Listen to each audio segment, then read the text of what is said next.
ज्योतिष अगर है बहुत बड़ा, तो आप सबके लिए वो सभी चीजें तो समझना थोड़ा कठिन होगा।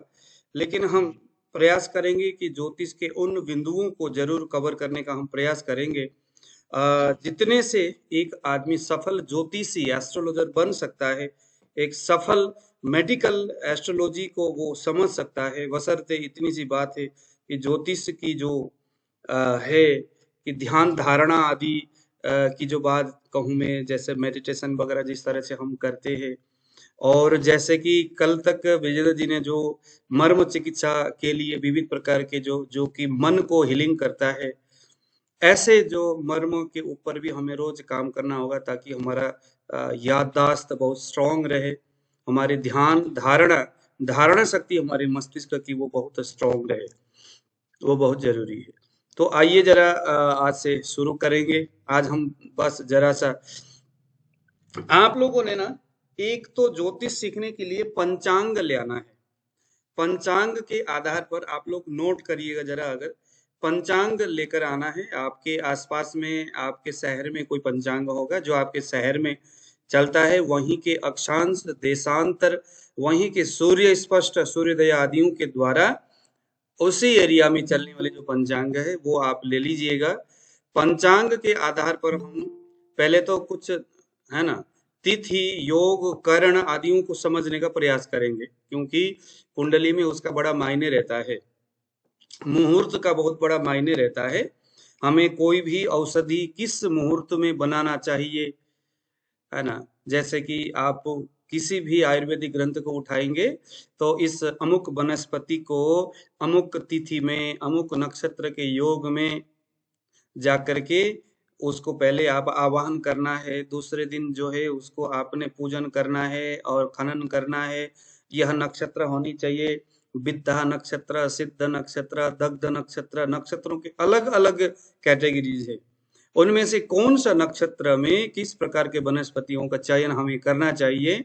और दूसरी बात है कि मान लीजिए कि अगर हम नक्षत्र के आधार पर डीपली अगर हम गहराई में जाकर के अगर हम समझने का प्रयास करेंगे, तो नक्षत्रों के आधार पर हम यह भी जान सकते हैं कि भाई अमुक रोग से पीड़ित आदमी के लिए किस नक्षत्र और ग्रहों के से प्रभावित होने वाले जो जड़ी बूटी है उनका प्रयोग किया जाए। मान लीजिए कि किसी की कुंडली में ये वैसा ही होगा जैसे हम नाड़ी परीक्षण करके उस में दिखने वाले जो विकृत दोष है उसके आधार पर हम दवाई तैयार करते हैं। यहाँ आपको एक नक्षत्र कमजोर दिख रहा है, उस नक्षत्र के आधार पर एक ग्रह षडबल में भाव बल में कमजोर दिख रहा है, यानी कमजोर दिख रहा है। कमजोर दिखने का मतलब उस व्यक्ति के शरीर में, हम इसके ऊपर डिटेल में बात करेंगे, उस ग्रह की कमी कमजोरी होने से उस व्यक्ति के शरीर में उस ग्रह से संबंधित अंग, उस ग्रह से संबंधित अर्गन, उस ग्रह से संबंधित पंच महाभूतों से है ना आबद्ध जो वो ग्रह है वो आपके शरीर में प्रभावित रहेगा, पक्की बात है।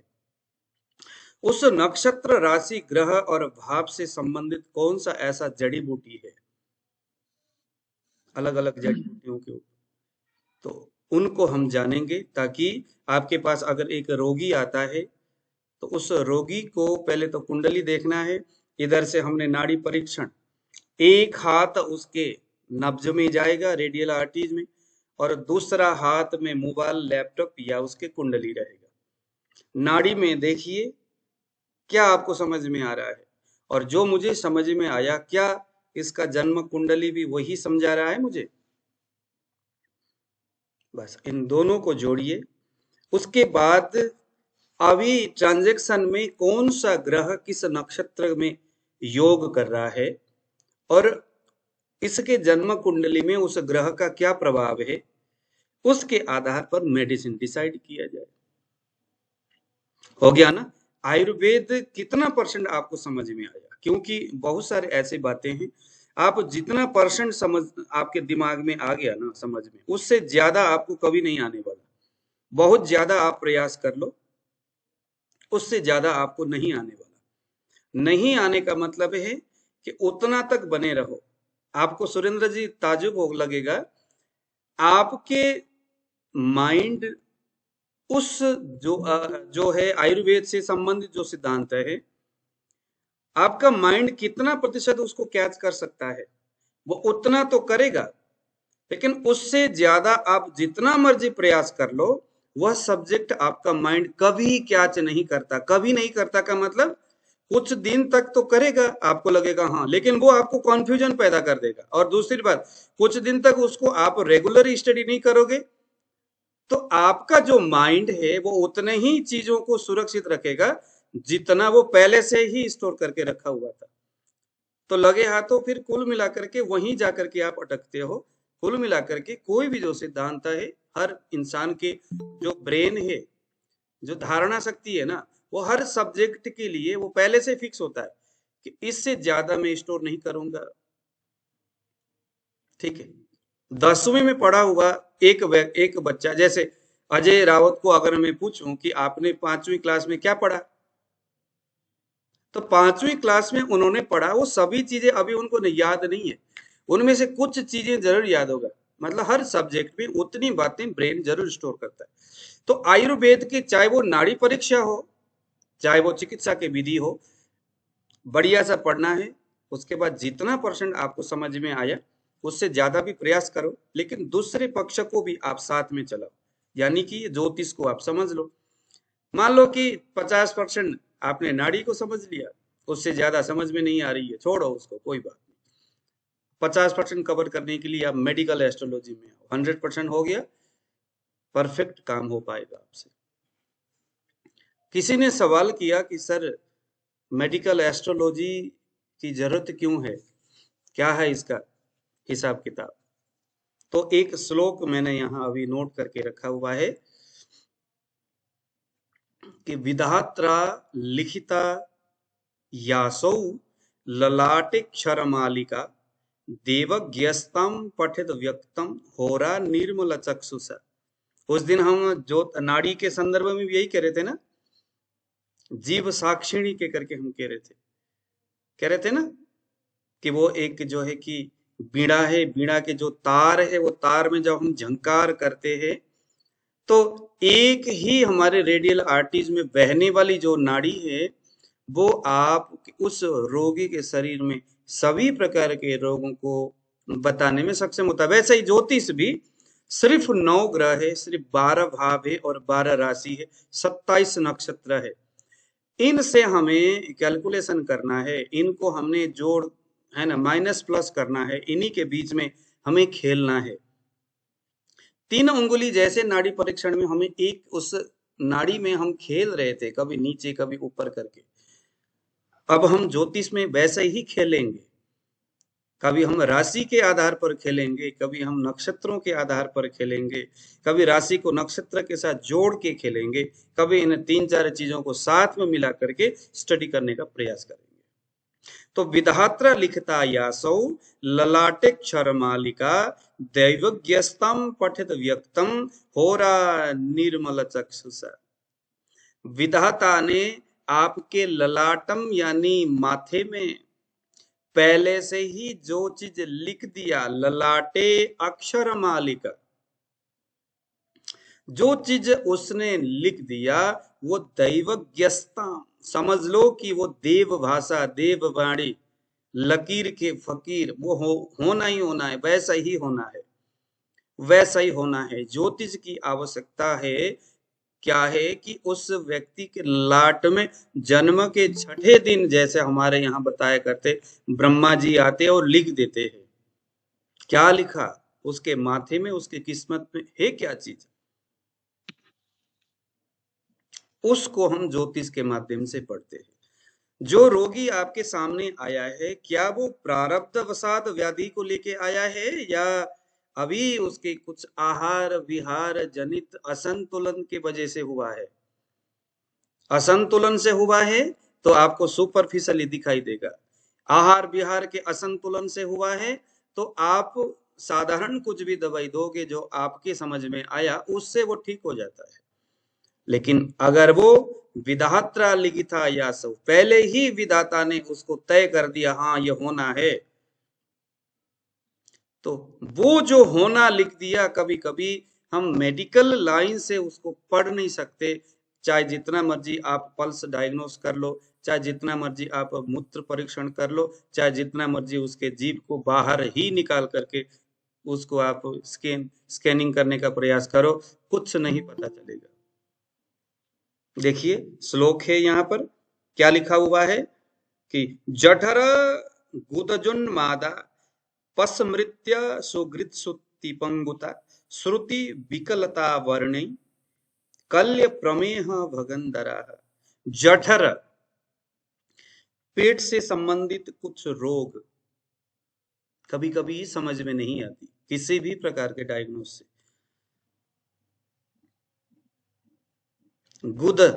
गुदज आपके मलद्वार से उत्पन्न होने वाली कुछ व्याधि, रेक्टम से रिलेटेड जो व्याधि है वो भी कभी समझ में नहीं आता।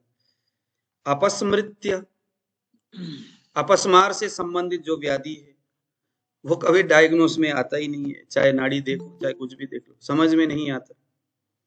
पंगुता, कोई आदमी अगर लंगड़ा है तो लंगड़ा होने का हेतु क्या हो सकता है यह भी पता नहीं चलता।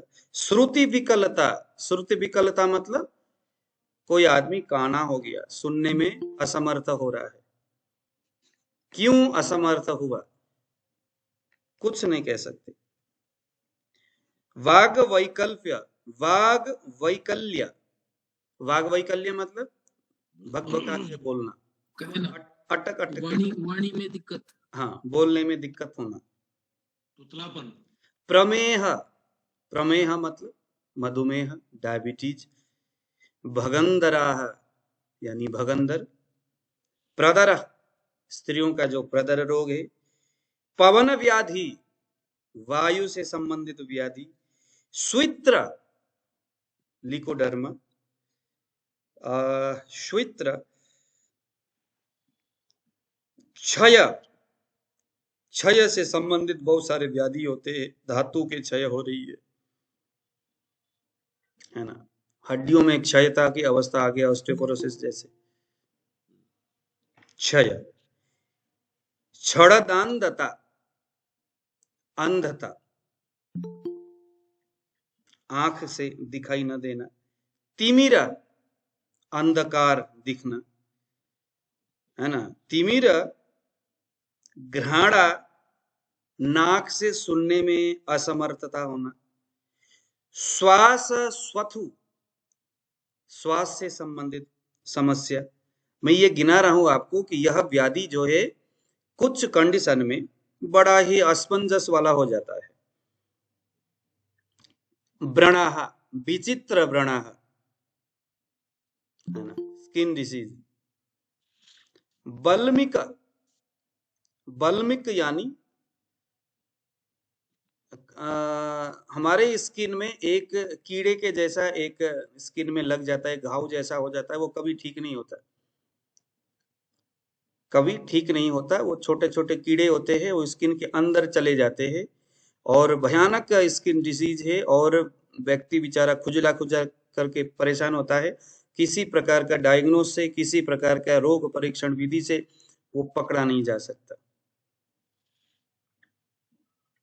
है ना। और रक्तार्बुद, रक्त अर्बुद, रक्तार्बुद।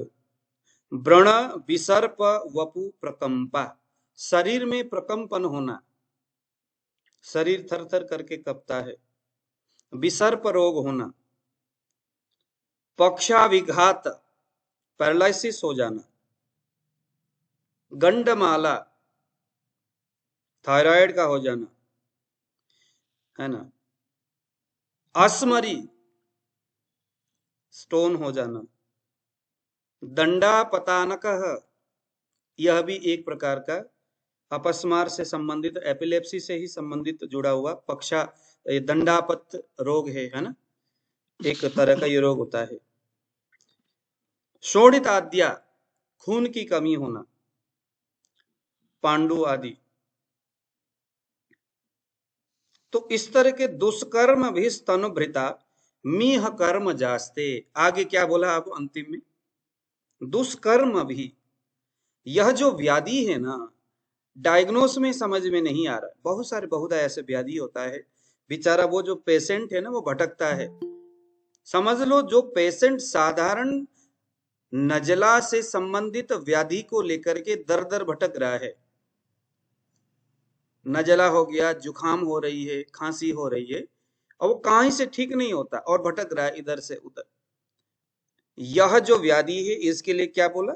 दुष्कर्म विस्तनुवृता मिह कर्म जास्ते। यह जो व्याधि है ना, जो साधारण सा दिख रहा है, ये साधारण नहीं है। उसने पूर्व जन्म में या इस जन्म में कुछ ऐसे दुष्कर्म किया है और उसी दुष्कर्म के परिणाम स्वरूप न उपक्रमेण उपजायते, यह उसके शरीर में अभी दिखने लग पड़ा है।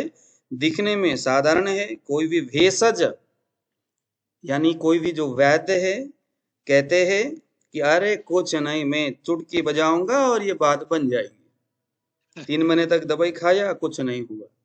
फिर कहता है महाराज आप किसी और के यहाँ जाओ, मेरे को समझ में नहीं आ रही है। वो हर जगह जाएगा लेकिन किसी के समझ में नहीं आता, लेकिन आपके पास आएगा तो समझ में आ जाएगा, क्योंकि आपने मेडिकल एस्ट्रोलॉजी आपने समझ लिया। नाड़ी को देखो और उसके बाद ग्रहों को समझने का प्रयास करो कि इसके पूर्व जन्मों की कर्मों का तो फल नहीं है। पाप ग्रह जो होते हैं वो पूर्व कर्म में किए हुए दूषित कर्मों के परिणामों को देने वाला होता है, और पुण्य शुभ ग्रह जो होते हैं वो पूर्व जन्म में किए हुए अच्छे कर्मों के सुकृत यानी शुभ कर्म से संबंधित जो अच्छा फल है वो देने वाला होता है। वो हम बाद में ग्रहों के आधार पर समझ लेंगे। अगर हम कर्म फल के बारे में बात करें और ज्योतिष को लेकर मैं पहले ही क्लियर करते हुए चलूं, हम जो ज्योतिष सीख रहे हैं ना, यह ज्योतिष कोई उपाय बताने के लिए नहीं है। ज्योतिष क्या नहीं है? आप एक बड़े ज्योतिषज्ञ हो गए, अब महाराज ऐसा है कि आपके बृहस्पति खराब हो रहा है, एक काम कर लो, संतान नहीं हो रहा, बृहस्पति कमजोर है, आप संतान गोपाल पाठ कर लो, हरिवंश महापुराण लगा लो। लिखा तो यही है, लेकिन समझने वाली बात है कि ज्योतिष जो है वो कर्म फल सूचक है जी, कर्म फलदायक नहीं है। कर्म फल सूचक मतलब आपने क्या कुछ कर्म किया है, उस कर्मों के परिणामों को बताने वाला है ज्योतिष। उस कर्म के परिणाम को निवृत्त यानी खत्म करने वाला विधा या ग्रंथ या ज्ञान नहीं है ये। आपने पूर्व जन्म में जो जिस तरह के कर्म किया, ज्योतिष की आवश्यकता क्या है, क्यों है, क्यों देखे ज्योतिष, क्यों जाए किसी एस्ट्रोलॉजर के पास? तो इसका रीजन है कि एक प्रारब्ध कर्म और संचित कर्म, ये दो चीज आपने सुने होंगे। दिलीप कुमार जी इसको अच्छी तरह से जानते। प्रारब्ध कर्म और संचित कर्म, ध्यान से सुनना। हाँ, आज से ही अपने दिमाग में इन सभी बातों को लेकर के आगे बढ़ेंगे। तो प्रारब्ध कर्म और संचित कर्म को आप नोट करिए, ये हमारे क्लास में हर जगह आएगा ये चीज। प्रारब्ध कर्म का मतलब है कि हमने अनेक योनियों में, अनेक जन्म में जिस तरह से भी हमने कर्म किए, अच्छे और बुरे। अब अच्छे और बुरे कर्म का मतलब क्या है? हम किसी को अगर मुस्कुरा करके बोलते भी है तो ये एक अच्छे कर्म है और इसका परिणाम हमें पुण्य के रूप में मिलेगा, बट एक बूंद के रूप में। हमने किसी पक्षी को कुछ अन्न दिया, किसी गरीब को रोटी दिया, खाने को दिया, किसी को नमस्कार किया, है ना, या हमने कुछ ऐसा किया जैसे कि कोई दूसरा आदमी खुश हो रहा है, प्रसन्न हो रहा है, उसको आनंद आ रहा है, उसका कोई भला हुआ, कोई कल्याण हुआ, ऐसा कुछ भी जो परोपकार के संबंध में कुछ भी हम करेंगे, कुछ भी करेंगे, वो सभी पुण्य के श्रेणी में आएगा। बूंद बूंद करके आपके पुण्य रूपी वह घड़ा है वो भरता जाएगा, भरता जाएगा। जरूरी नहीं है कि किसी मंदिर में पंडित जी को जाकर के दान देंगे, ग्रह शांति करेंगे, अथवा कोई पूजा करेंगे, अथवा मंदिर में जाके हवन करेंगे या शिव जी को जाके पूजा करेंगे तो ही पुण्य बढ़े, ऐसा नहीं। आप कभी मंदिर जाओ ही ना, आप किसी पंडित जी को देखो ही ना, लेकिन फिर भी आपसे हर रोज पुण्य बढ़ने के व्यवहार दूसरे माध्यम से किया जा सकता है। आप एक ज्ञानी हो, दूसरों को आप ज्ञान बांटो, ये सारे पुण्य बढ़ाने के व्यवहार है। तो आपने हर रोज कुत्ते को रोटी देना या कुछ भी इस तरह की क्रियाएं आप करते रहे, इससे पुण्य बढ़ता रहा। अब आपके पुण्य का जो गठड़ी है इतना बड़ा हो गया, और उससे वो जो चीज है वो आप अनेक जन्म में आप उसको करते रहे। कभी कुछ भी बने और करते रहे, कभी कुछ भी बने और करते रहे, अच्छे और बुरे, अच्छे और बुरे आप कुछ न कुछ करते रहे। ठीक है, बुरे और अच्छे ये दोनों मिलाकर के एक गठड़ा जो बन जाता है, अनेक जन्मों का, पता नहीं कितना जन्म, अनेक जन्म, कभी कुत्ता बने, कभी घोड़ी घोड़ा, कभी गाय बछड़ी, सब कुछ हम बन पड़े, है ना। स्थावर जंगम आदि ये जितनी भी जो चार तरह की जो स्थिति है वहां पर हमारा जन्म हुआ, और सब जगह हमने वो पुण्य कर्म किया। तो वो जो अच्छे और बुरे कर्मों का जो परिणाम एक आपके हिस्से में जो बना है, भगवान ने एक कहीं लटका हुआ है, उसे हम बोलेंगे संचित कर्म। वो है संचित कर्म। अब प्रारब्ध क्या किसको बोलते हैं? आप लोगों ने सुने होंगे, भाई तेरे प्रारब्ध में तो कोई अच्छी चीज नहीं होगी। तो प्रारब्ध का मतलब है कि अब आप इस दुनिया में आए हो इंसान बनकर, और आपका उम्र अभी हुआ है 22 साल का। आपका इस वक्त 22 साल की उम्र में आपने क्या कुछ भोगना है, क्या भोगना है, अच्छा भोगना है या बुरा भोगना है, आपके सामने अच्छा परिणाम आएगा या बुरा परिणाम आएगा, वो कैसे तय होगा? वो तय होगा आपका जो इतना बड़ा जो गठरी जहां अच्छे बुरे मिक्स है, उनमें से उनमें से प्रकृति का वो एक नियम है, एक सिस्टम है। उस सिस्टम के तहत यहां से अच्छा, यहां से बुरा, इस तरह से आपका जीवन चलता है। अच्छा प्रणाम अच्छा सर। अच्छा अच्छा बुरा, बुरा बुरा बुरा बुरा अच्छा, अथवा अच्छा बुरा, इस तरह से आपका ये लाइफ चलता है। सुख और दुख से इंसान का जीवन ओत प्रोत होता है। तो वो जो है आपके संचित कर्म से ही, उस गठरी से ना कुछ आपको इस दुनिया में मिलता रहता है। तो जब आप किसी ज्योतिषी के पास जाओगे, तो ज्योतिषी 12 भाव में ग्रहों को रख करके उसी आपके संचित कर्म में से जो अभी आपको मिल गया या मिलने वाला है, उस चीज को वो देख करके बताता है कि अब आपको अच्छा होने वाला है या बुरा होने वाला है। वो कैसे पता करेगा? कि भाई 9 ग्रह है, उसमें से राहु, केतु, मंगल, ये सभी पापी ग्रह है।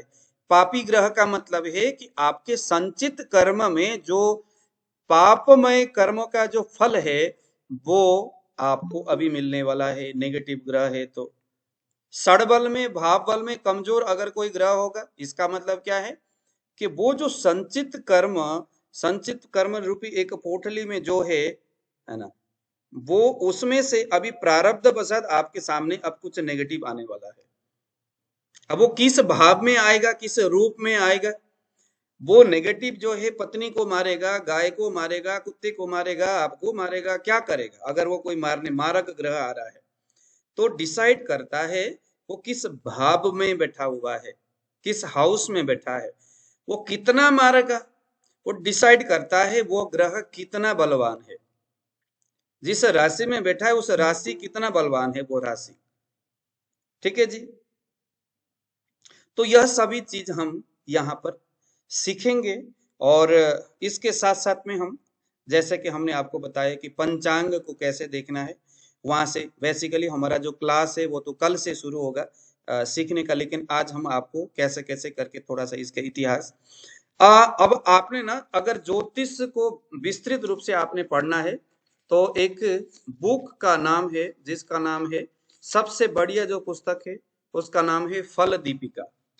ये बुक आप नोट करिए, फल दीपिका, इसका पीडीएफ भी मिल जाती है, फल दीपिका, फल दीपिका। और दूसरा मैं आपको पढ़ाऊंगा पाराशर होरा शास्त्र।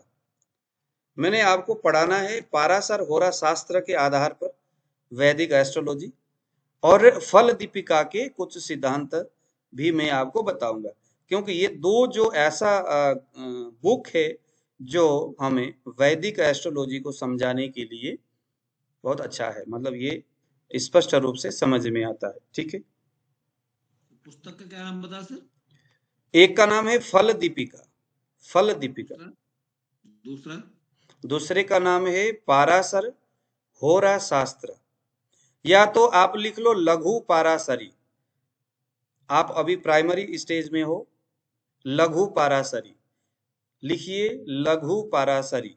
हालांकि मैं उसके एक एक करके मैं लघु पाराशरी को ही पढ़ाऊंगा, क्योंकि लघु पाराशरी ही हर एस्ट्रोलॉजर के लिए सबसे पहले, वो ज्योतिष सीखने के लिए जब आते हैं तो सबसे पहले लघु पाराशरी ही सीखना चाहिए, और वहां से फिर वो धीरे धीरे फल दीपिका हो गया और बृहद पाराशर होरा शास्त्र, ये सबसे अंतिम है हमारा, है ना। तो मेडिकल एस्ट्रोलॉजी हमने खुद से इसको पढ़ पढ़ करके नोट करके रखा हुआ है कि सभी प्रकार के जो बुक है वहां से हमने मेडिकल से जुड़े हुए जो बातें, जो सिद्धांत, जो बातें हैं, उसको मैंने नोट करके आपके सामने रखा हुआ हूँ। आज मैं एक सिद्धांत आपको नोट करा करके फिर आज की क्लास हम यहाँ बंद करेंगे। आप लिखिए, क्योंकि ये अभी हम सिर्फ ज्योतिष और आयुर्वेदा, इन दोनों को जोड़ करके हम पहले समझेंगे।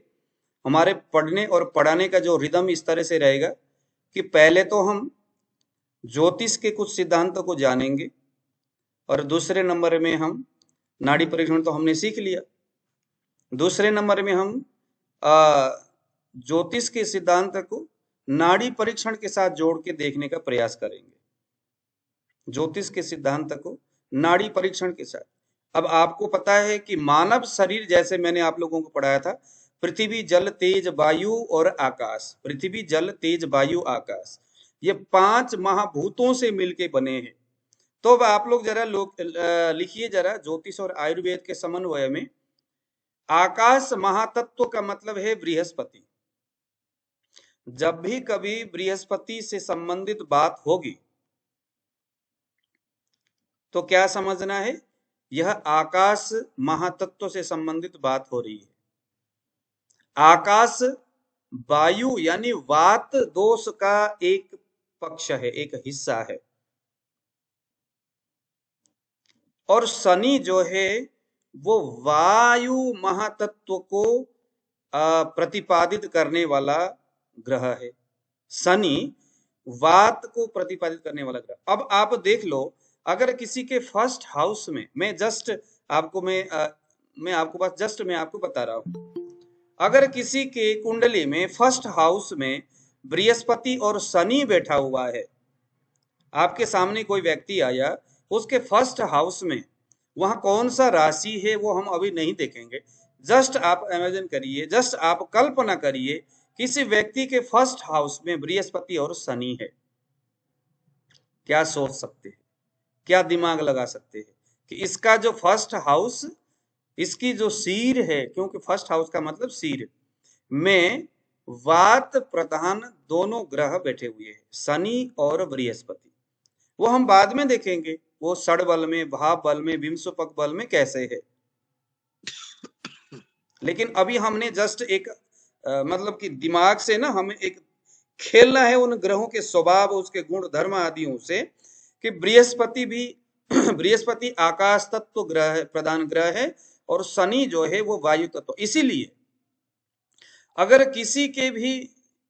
आपके पास कोई व्यक्ति आया और उसके आपने नाड़ी परीक्षण किया, वायु बढ़ा हुआ है, बोलता सर इधर दर्द, उधर गठिया हो रहा है, ये हो रहा है, कुंडली में आप देखोगे उसके बृहस्पति और शनि कहीं ना कहीं से उसके फर्स्ट हाउस के साथ जरूर संबंध बनाता है।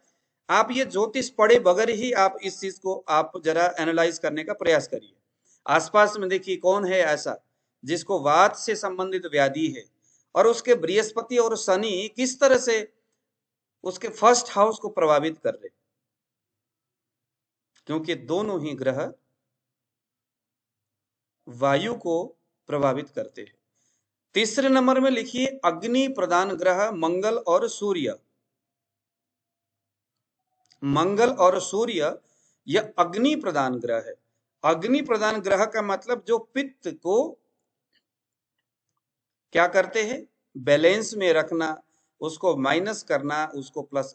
अब यहाँ अगर किसी के कुंडली में, मेरा है सैटर्न फर्स्ट हाउस में, वायु प्रॉब्लम, क्या बात है अमित, हाँ जी देखिए जरा, सैटर्न जो है वो वात प्रधान ग्रह है, देखिए आ गया ना सामने। अब आप जरा डायग्नोस करिए, शनि जो है वो हमारे हड्डियों में भी अपना मतलब कि हमारी जो बोन मैरो है वहां शनि का प्रभाव होता है, हमारी जो नर्व्स सिस्टम है वहां शनि का प्रभाव होता है। आपने नाड़ी आयुर्वेद अभी क्या कहते हैं ज्योतिष अभी पढ़ा भी नहीं है, पहले ही दिन हो रहा है, और आपको एक चीज आपको समझ में आ, देखो शनि जो है क्या है, आपके नसों में, नर्व सिस्टम में ब्लड सर्कुलेशन जहां होती है वहां शनि का प्राधान्य रहता है, प्रभाव रहता है। अगर किसी के फर्स्ट हाउस में शनि है, इसका मतलब है उसके ब्रेन में जो बोन मैरो है वहां पर शनि में जो रुक्ष गुण है, अब देखेंगे उनके कुंडली में शनि कितने पावर में है। जितना जितना शनि रुक्ष प्रकृति वाले ग्रहों के साथ संपर्क में रहेंगे, उतना उतना वह शनि में ड्राइनेस वाली गुण बढ़ेगी। किसी के शरीर में वात दिखा आपको नाड़ी में, अब ये साला वायु जो है वो रुक्ष गुण वाला है, शीत गुण वाला है, कौन सा गुण वाला है। मैं बस कुंडली बनाओ उसका शनि और बृहस्पति से, आप देखो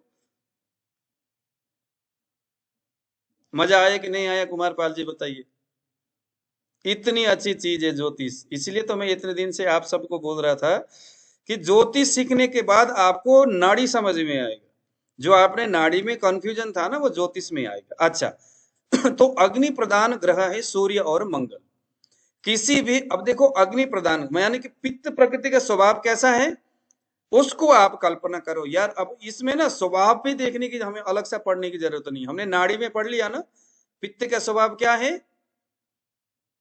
वो स्निग्ध उष्ण। गुण वाला है, उसमें पसीना ज्यादा आता है, उसके रक्त में उत्तेजना ज्यादा होगी, क्योंकि पित्त जो है वो उसके लसिका में पित्त का प्रभाव है, पित्त का निवास स्थान लसिका है, अमाशय है, उसके रक्त में उसके रस में पित्त रहता है ना, पित्त का स्वाभाविक निवास स्थान है। तो अगर किसी की कुंडली में सूर्य और मंगल प्रधान कुंडली है, किसी का कुंडली में सूर्य मंगल प्रधान है, बड़ा मजबूत है, इसका मतलब उसका जो शरीर है वो पित्त प्रधान शरीर होगा। पूरे कुंडली में कोई एक या दो ग्रह ही उस कुंडली को क्या करता है, उसको लीडिंग करता है, उस कुंडली को कवर करता है, नेतृत्व करता है, जिसे हम बोलेंगे नेतृत्व।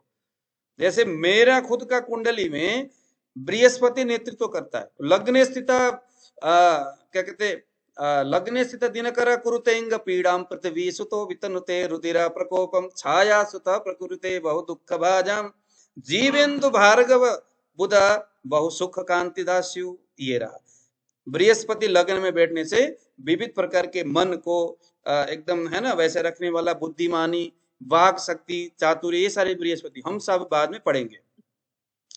सूर्य और मंगल, अगर माय वाइफ मंगल एट, अच्छा हाँ जी ठीक है ठीक है।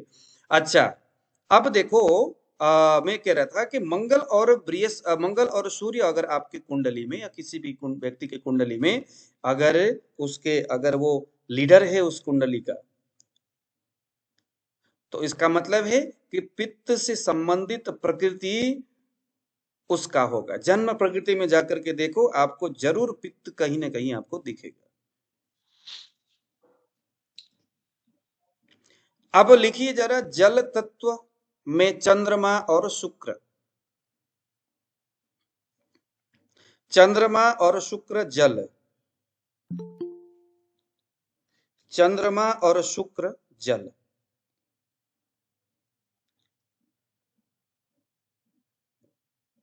चंद्रमा और शुक्र जल तत्व। जल यानी क्या है, कफ।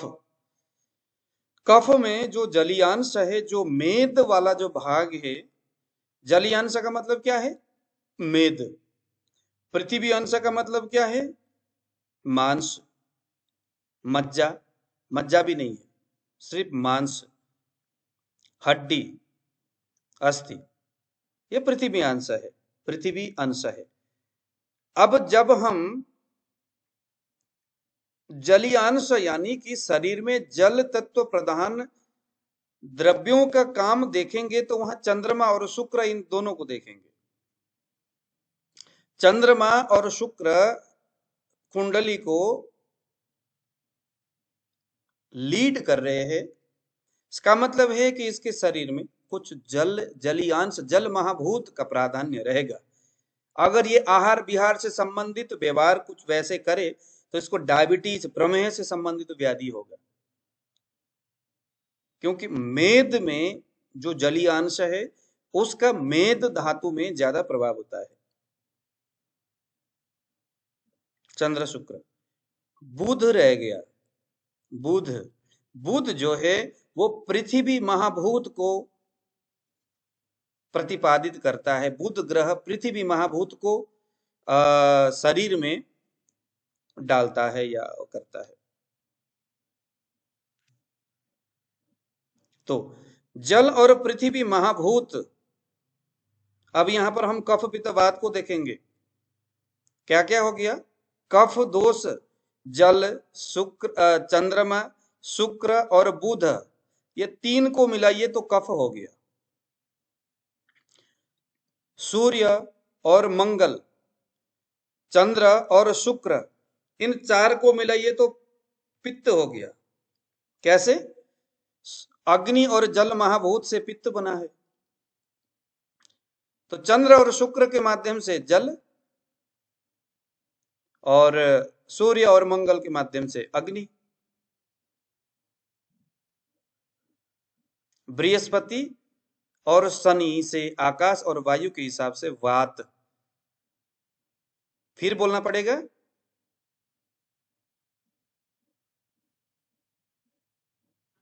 जी हाँ गुरु जी। आकाश और वायु, इससे वात दोष होता है, जैसे कल परसों भी हम लोगों ने पढ़े थे। तो बृहस्पति आकाश तत्व है और शनि वायु तत्व है। सूर्य और मंगल अग्नि तत्व है और चंद्र शुक्र जल तत्व है। अग्नि और जल पृथ्वी हो क्या कहते पित्त हो गया। पित्त में 4 ग्रह, वात में 2 ग्रह और कफ में 3 ग्रह। कफ में जल में चंद्र शुक्र और पृथ्वी में बुध।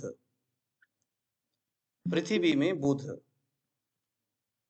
तो इस तरह से कितने ग्रह, कितने क्या कुछ हो गए कफ पित्त वात के? मोहन जी बताइए, खोलिए ऑडियो को। गुरुदेव 7 ग्रह हो गए।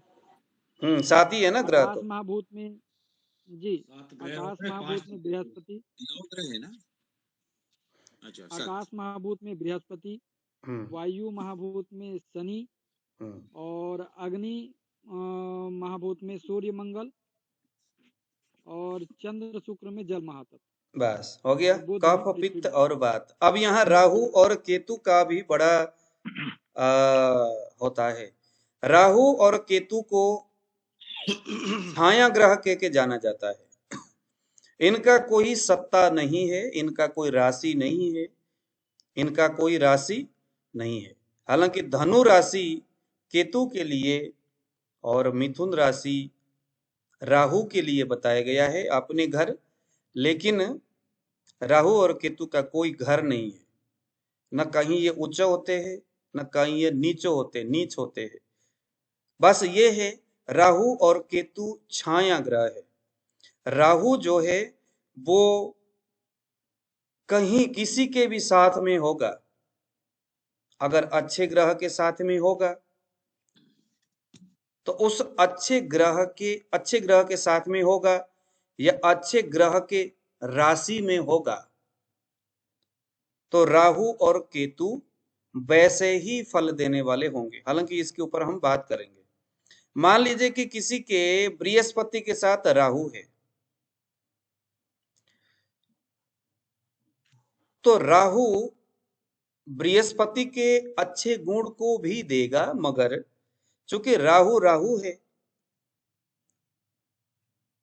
और कभी अगर वह व्यक्ति से कुछ ऐसा कर्म वो करे या कुछ ऐसा हो जाए कि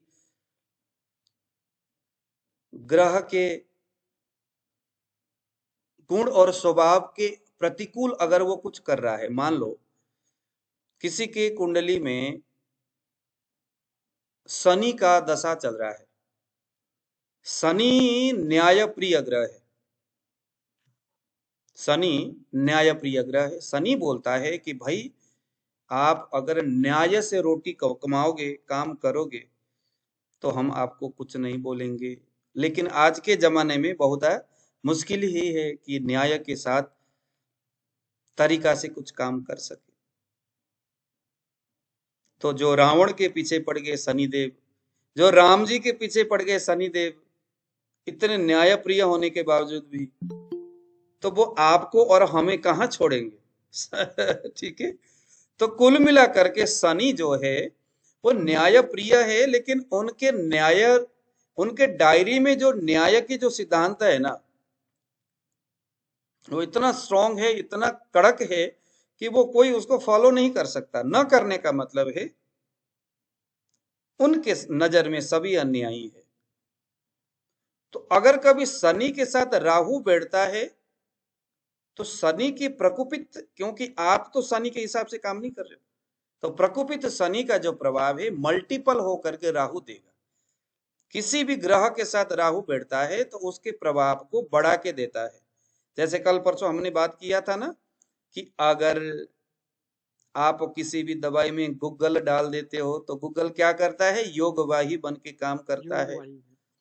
ऐसे ही योगवाही का काम राहु करेगा, योगवाही का काम केतु करेगा। किसी के 5th हाउस में राहु है और 5th हाउस का मालिक किसी अच्छे जगह में नहीं है या किसी बुरे ग्रहों का प्रभाव है 5th हाउस में, इसका मतलब राहु क्या करेगा, वो उस व्यक्ति के पेट में इंफेक्शन देगा। उसको पेट में, है ना, IBS जैसी स्थिति हो गया। पंचम भाव जो है वो बुद्धि का भी कारक माना जाता है, बुद्धि का स्थान है। तो राहु क्या करेगा, उस व्यक्ति के बुद्धि को कंफ्यूज करेगा, हमेशा क्या करेगा, कंफ्यूज करेगा। 5th हाउस में राहु आपने देखा, बृहस्पति भी उसका कमजोर है, पृथ्वी तत्व, क्योंकि पृथ्वी में स्थिर गुण कफ का ज्यादा है। स्थिर बुद्धि न होने के पीछे बुध का भी हाथ होगा। कहते हैं ना कि इसका बुध खराब है, बुद्धि खराब है। क्यों? क्योंकि बुध, अभी हमने क्या बोला, महाभूत के आधार पर बुध पृथ्वी महाभूत है। तो पृथ्वी महाभूत होने के वजह से अगर बुध कमजोर होगा और 5th हाउस बुद्धि के स्थान में अगर राहु बैठे तो क्या हो गया, उसके बुद्धि में अस्थिरता आ गया, स्थिरता देने वाला बुध। तो हम इस क्लास में, ये तो मैंने आपको, हालांकि हमारे सब्जेक्ट का आज का विषय नहीं है, मैंने आपको पहले बताया था कि हमारा जो मेडिकल एस्ट्रोलॉजी है वो कल से शुरू होगा, स्टेप बाय स्टेप, निचले लेवल से। अभी तो मैं सिर्फ सुना रहा हूं और आप लोगों को सिर्फ आनंद आ रहा है, लेकिन यहां से हमारा क्लास नहीं बढ़ेगा, यहां से आपको कोई समझ में नहीं आएगा। तो कल से आप लोगों ने पंचांग लेना है। पहले तो पंचांग लेइए। तो पहले हम पंचांग के आधार पर जो वहां नक्षत्र है उसको समझने का प्रयास करेंगे, जो वहां योग है उसको समझने का प्रयास करेंगे, जितनी भी जो चीजें हैं उसको हम समझने का प्रयास करेंगे। और धीरे धीरे धीरे धीरे रटते हुए, धीरे धीरे समझते हुए हम फिर मेडिकल एस्ट्रोलॉजी को इस हिसाब से समझेंगे कि जहां रोगी के रेडियल आर्टरीज में, उसके कलाई में आपने 3 उंगली रखा, वहां पर बस आपके दिमाग में। हाँ जी विजेंद्र जी बताइए। सर इसमें एक जगह थोड़ा कंफ्यूजन था मुझे, थोड़ा और जगह भी पढ़ा था।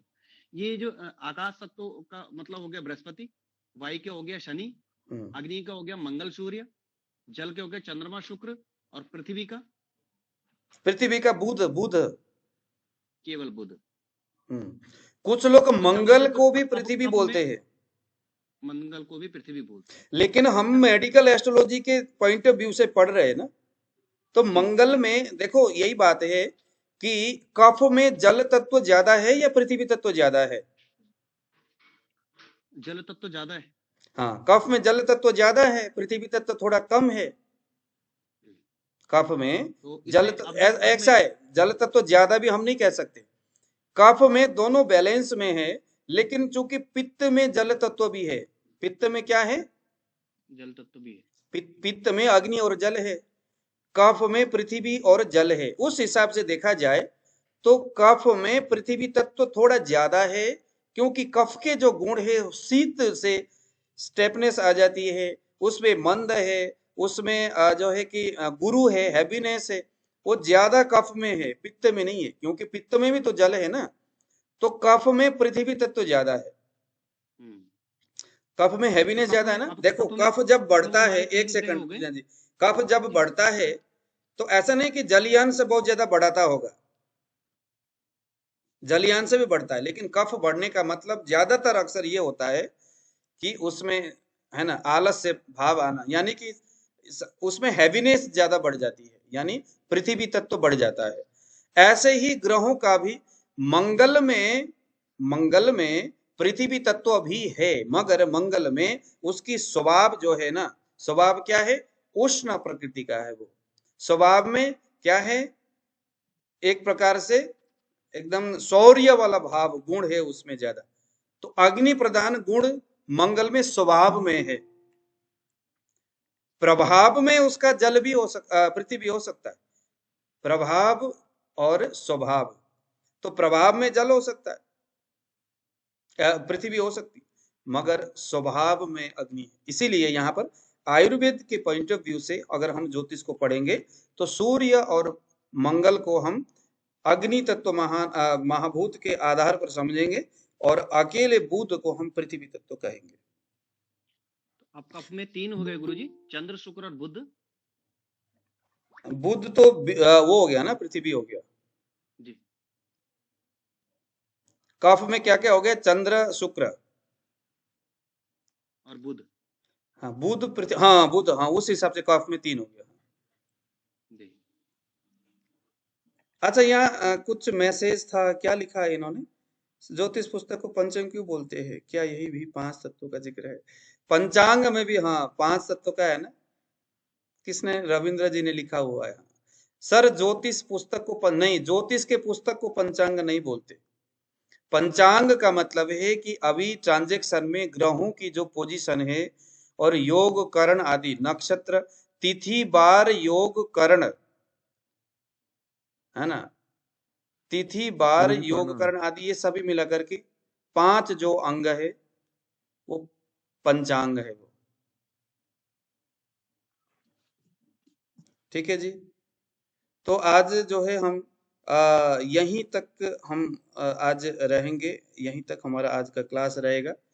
कल हम लोगों ने अभी आप लोगों को ये समझ में आया कि नहीं? सर जी। हाँ जी, तिथि बार योग नक्षत्र और करण लिखिए जरा, तिथि बार योग नक्षत्र और करण, इन 5 चीजों के संयोग से जो दिन रात के बारे में कैलकुलेशन होता है, तिथि बार योग नक्षत्र और करण, पंचांग में ये 5 चीज होते हैं, ये 5 अंग है ये पंचांग। हाँ जी, शब्द क्या कर्ण है, कर्क है? करण, करण, करण, तिथि बार